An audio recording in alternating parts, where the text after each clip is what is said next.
dada bana mubrile muvile ya Butembo ase jina kenjo Lizaren. I dossier ay mama mo hapa c'est toujours Kassim Tala TV. Mimi nawaambia kama mimi niko mtu wa uchunguzi. Kila kitu sikiongea keko na si achunguza. Hii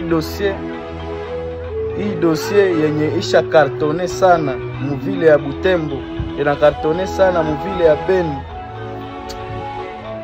Probleme mimi nawaambia kila siku kuna probleme moja tu. Mnaamini yaka vitu na mimi afaa uchunguzi. Ile dossier mimi peke nilikamata tu 5 minutes ya kuangalia ile dossier. Na ile 5 minutes ndio ninao kamati. Mshije kwa ile dossier. Ile ko fake. Iko histoire yenye iko ilikuwa montage, na kisha kwa monde bana bifere exister. Bana bifere exister mais jour na nyinyi mko makichwa bunga mnakuwa naangalia tu mara moja unatumia mwingine kisha ile audio yako yenyewe ulimtumia na ile foto yana jendelesa sana na ile audio yako anasahau, anakosa wakati ya kujipatia juu angalie ile video bia. Kama unasikia ka Lizaren iko kanzongo kanzongo ndio kamwili kadogo. Kwanza alishindwa hata angetafuta tawa kidogo kupale.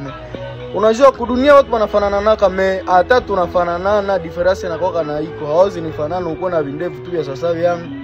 Unaweza nifanana kusura ndevu yangu gizi naota iko gizi. Unaweza nifanana unotesha tu ndevu hapa hivi. Unaona?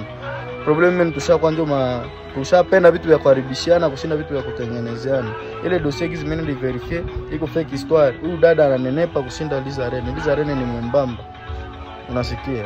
Batu unaonaka kitu na macho wewe peke unaangalia. Et puis hapa masikio ya huyu inatobolewa presque 4 fois. Masikio ya Lizaren iko 2 fois. Hapa na hapa. Ndio kwenye Lizaren anatobolewa. Si amonaka kwa bijou ya 3.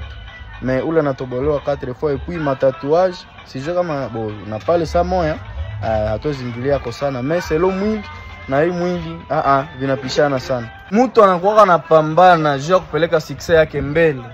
Me badui nao viko napambana juu ya kumaliza success ya mtu. Sijui kama problemi unakuwa nini. Manake hampendake mtu avume. Eske ile wakati yenyewe uwa pale juu ya kuharibishia Lizaren reputation.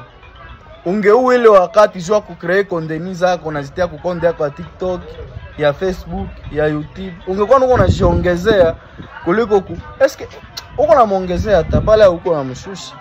Me angekuwa na ni yeye ningemuingilia na mimi namwambia ile kwa hereri mimi si vichaki na siwezi apie betize hapana. Nisha verify kiza iko ndio maana mimi nasema vile siko mjinga kusema vile hapana. Uko na video kama hata tu 5 minutes samie wewe kutaona realite.